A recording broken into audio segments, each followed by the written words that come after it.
Fantastic. Hello, folks. Guess who it is? Well, it's hi from him too. It's the Bob and Ramon show. Okay. Now, we're back on Safari, and we know you like Safari almost as much as we do. We've got some cracking shit today. We actually came here to look at a very special old Gibson 330, and you know me, you know I love my 330s. He's a 330 man. But then we tripped across, as if by accident, serendipity, we tripped across something really interesting, which is a bunch of Korinas. And how did we do that? Well, we tripped across them in our inevitable style. Was there a linkage? Well, there is a linkage. So the fellow who we're visiting is an old friend and acquaintance of mine. We actually met a long time ago when he might have sold me a very nice 1958 Sunburst Les Paul that you're familiar with, which is my pride and joy and love of my life. So it's a bit good, yeah? But he also sold you?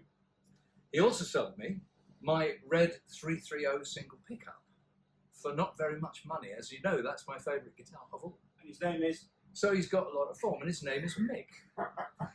And he's in the southeastern corner of the UK, and we're visiting him to see a bit of stuff. So this video is specifically about something he's introduced us to, which is these 2008 reissue Karina guitars. They're genuine Gibsons, they're reissued, but the backstory is quite interesting. 50th anniversary. Yeah, it's the 50th anniversary. Yeah. And it's got a very interesting backstory because basically up until 2008, you know, they'd made some, you know, competent reissues. Yeah. But these are kind of really got, they really went into it, got the best luthiers on board to build the most accurately possible. And the wood, you know, is allegedly same source, same supplier. Yeah. Yeah. I mean, if you look at photos of this particular guitar and this one here, especially, and then you look at some originals, you can see that, you know, that the wood really does resemble the original Karina. You know? Absolutely. So you know these are a bit special. Also, as you'd expect of an instrument that's trying to be like an old instrument, right? These are very light. This one, I think, this is the lighter one. No, that's the lighter one. That's under £7. So it's a 611. And this is just over £7. 7.1. So these are both extremely light guitars. Now these haven't got quite as much wood going on, so they're a smidge lighter. And the originals, the revered less than 100 from 1958, they're light. They should be light. They should feel light and they should feel slightly dry.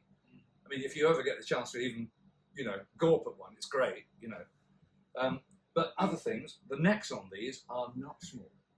They're pretty hefty. Yeah, but the thing about it is you can get your thumb over. So even though there's a bit of chunky wood here, you can still get your thumb over because it's a really nice width and just everything's where you want it. Well, they've got this wide flatness that the originals had. Yeah. Right. I don't know without machinery, but I would suspect that these are much more of the kind of 10 or 12 inch radius than they are 7.5, 8, 9 of old guitars. Yeah, and they feel wide and flat. They feel very shreddy. Yeah. And you can really. You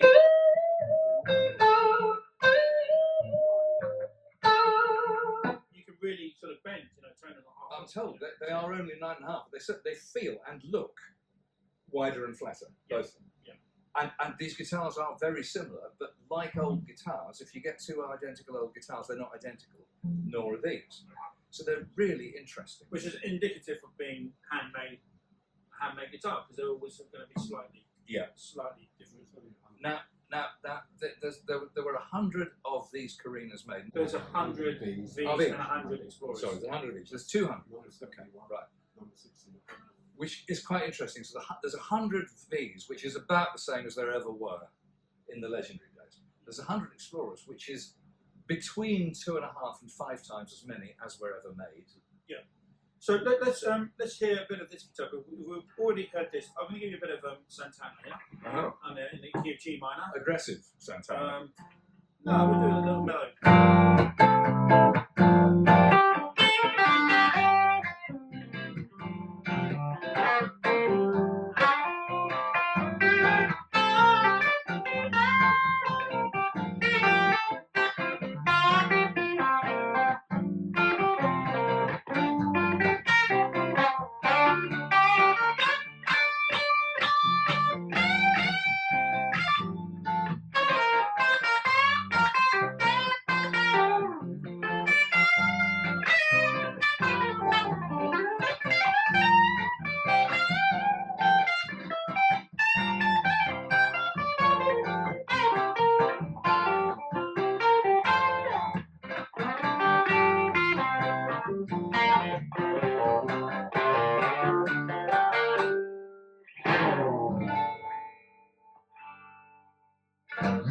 Slightly amateur version of someone Latin pretending to be a backstreet Santana.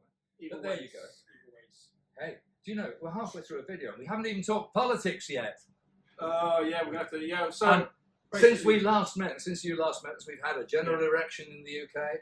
General election.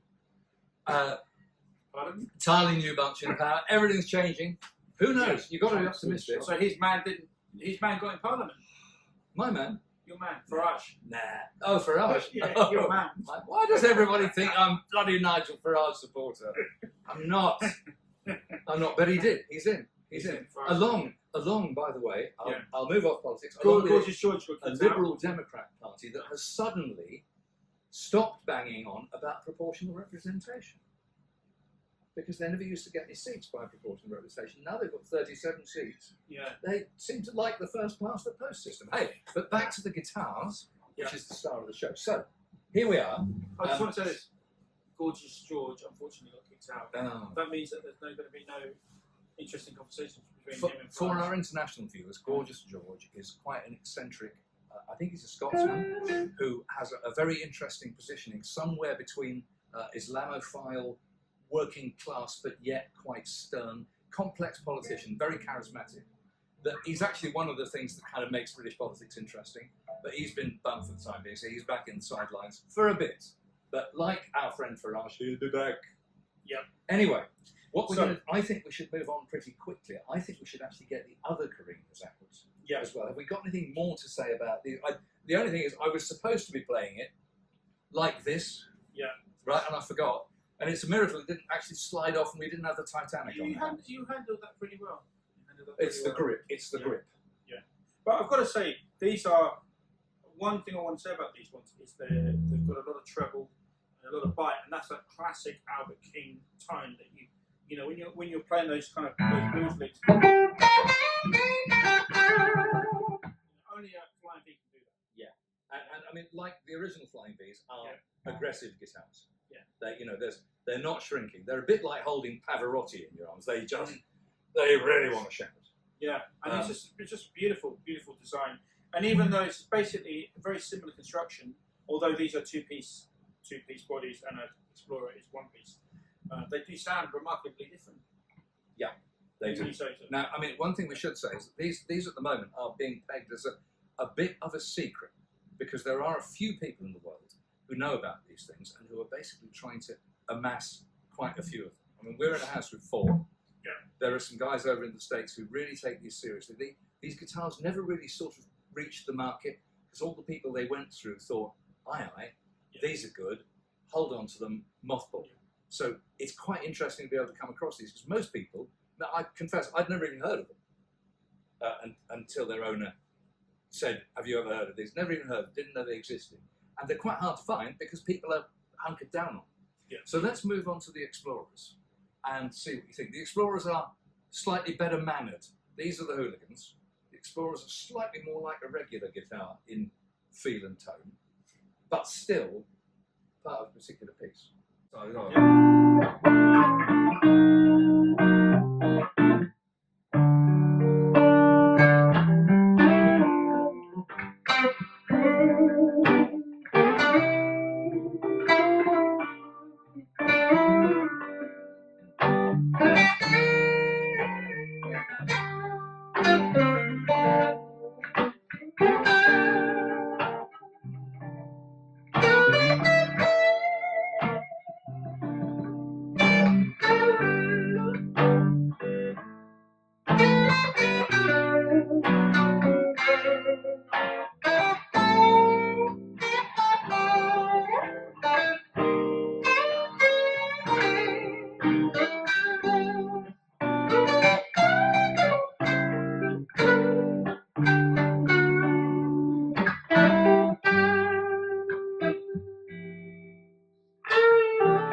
there we are. Right, we're on the Explorers now.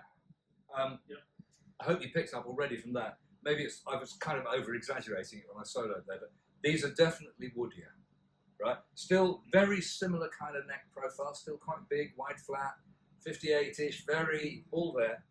Same wood, same pickup, configuration, everything. But something about these, the shape, there's more wood, and they're slightly less un-guitar-y than the V, slightly guitar-ier.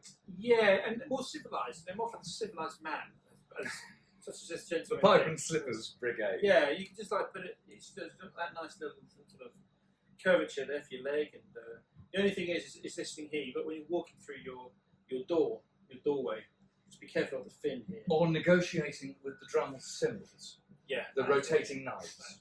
Yeah? But apart from that, because it's a really nice. It's actually, you think it's a really weird shape. I mean, this is a one-piece body. You let go, they're very comfortable. Look. Yeah. No hands. And this is a one-piece body. Okay? Yeah. And these are both. Now, these, because they're slightly more wood in them, these are slightly heavier than the V's. They're still really, really light. These are both easily in the £7 range. Yeah. Yeah. So again, these are light, you know. And Bob and I have a lot of experience with Explorers. Why is that, Bob? Well, so I've played one proper one. I've got my Dwight, which is a fantastic, but it's obviously a replica. It's amazing. That's got a big neck. Yeah. Single path. Fantastic. And then you've got your Navigator. ESP thing. Which again is a fantastic piece of green, but that's on the heavy side. It's on the heavy side, and I'm going to say it's thicker. I know you're not going to say this. I'm going to say it's slightly thicker. It feels heavy. The neck's wider. Yeah. It feels a beast to play. This just feels a bit bigger. This feels easy to play in comparison. These look quite big and aggressive, but actually they're quite dainty. They are very they just feel they just feel. And the necks are obviously similar to the Flying V's, but they're a little bit. Would you say a little bit smaller, tiny bit less thick? I wouldn't know. Maybe I'm not so. Or maybe the same. Not so. Maybe the same. Yeah, I love Explorers. Yeah, but the same radius, obviously the same radius. Yeah, definitely. I mean, this neck profile is, you know, if you think about when the originals were made. Yeah. Right. This neck profile was just 40 years ahead of its time. Yeah. You know, then nobody knew that people were going to be, blah, blah, blah, blah, blah, blah, you know, like that. Yeah. Back then, but you can do that on these guitars. Yeah. So who played these? Well, we were talking about the guitars for Liam Russell was the first person of note. Long blonde hair. He looked like Danny Kerwin for a while. Okay. For a while. It wasn't Danny Kerwin though. And then Eric Clapton, you know, at the George Harrison concert. And he had a couple. He had a pointed one like this, and then he also had the one that was in Shamford Off. Yeah, and he played that. Did he play that at the Arms concert or some later concert? Yeah. Later, he got that one later from a fan. I think a fan gave it to him in America and sold it to him. I think he gave it. But a fan gave him it. The original Flying V's are very expensive guitars, more expensive than some of those Les Pauls. Yeah, they go for a couple of millions. Original Explorers Also, are ridiculous because there's so few of them, right? But not so long ago, 80s, right? You literally could hardly sell these things. Yeah. They were almost junk in the corner of guitar shops. Yeah. It's frightening. Yeah. Linhoff, who did the book, who he kind of went around and picked up a few and began to network his way to more of them. Bearing in mind, there's, you know, in the whole world, there's only 24. Yeah, so there've been very few owners. You know, I mean, Rick Vito, a good friend of ours, he had one. He had a Flying V as well, but he had an Explorer, and then obviously the two. He bought them at the same time. Yeah, that's right. He had to buy them as a pair, I understand. Yeah. Oh, well, you couldn't. God, what a tragic. Oh. But also, you know, I didn't realise this, but you know, the singer of Metallica, Kirk Hammett, and Hetfield, they James both have Explorers. What, real kosher ones? Yep, they both have them. Because I thought only the singer had it. Because he's like an ESP. He's a ESP Explorer guy. Okay, that's 10% of the market sorted like that. Yeah. So they've both. I mean, because you know, he's also got the Greenie. And he's got a very nice black Les Paul standing too. Oh, really? Is that a new acquisition? Recent. Right. Recent. He got that in Nashville. Yeah. Yeah. I mean, when I say he's got Greenie, some say there's only one, but since yeah. both are in quite public ownership, yeah, you would have to sit down and say, okay, but what are they doing there then? So.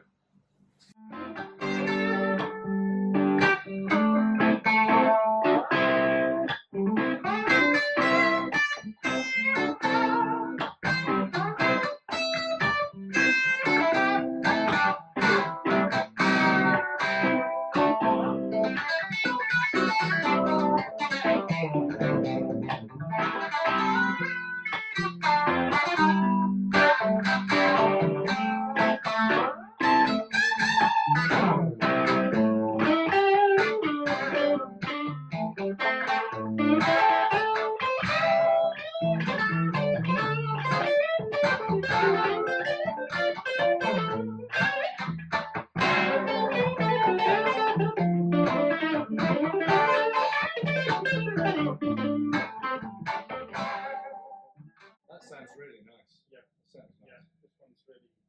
And interesting. So what pickups have we got in here? What are these pickups? So 57 classics. There you go, guys. Gibson 57 classics. Sounding very rather sweet. They sound good. I mean, these also sound quite aggressive, but less aggressive than the V's. Yeah, right. And we got nice gold hardware. Yeah. Because my ESP Explorer, I don't want to keep knocking on about that, but it's a two-piece. These are one piece. This is all one piece. But apparently in '63 there were a couple more released by Gibson. The Explorers. Yeah, one of them had the mirror knobs, and it was a two-piece. So I mean, the first thing you can tell, those later Explorers, I think there were 22 or 23 made in the first flush in '58. Right. And they had bits left over. I've seen one with a 60 serial number. Yep. Okay, but most of them are reputed to be from '63. Yeah. And people say there were 17 in total of the second flush. Right. But all the first flush have got gold bits. Right. But one of them, for example, has got G instead of Gibson on the headstock.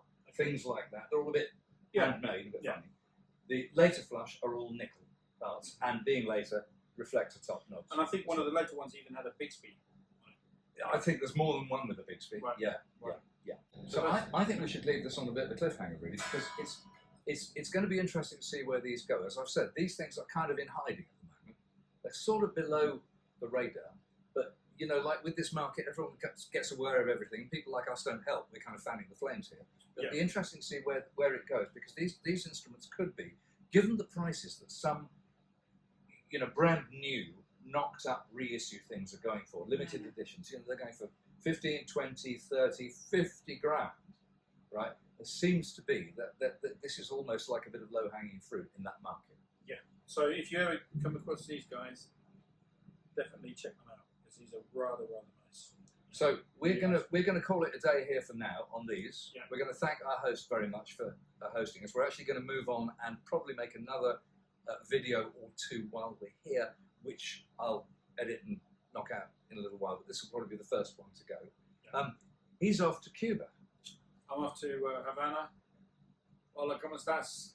And what are you going to do in Cuba? Recording. So I'm recording a couple of albums out there. Amazing. So more news on that soon.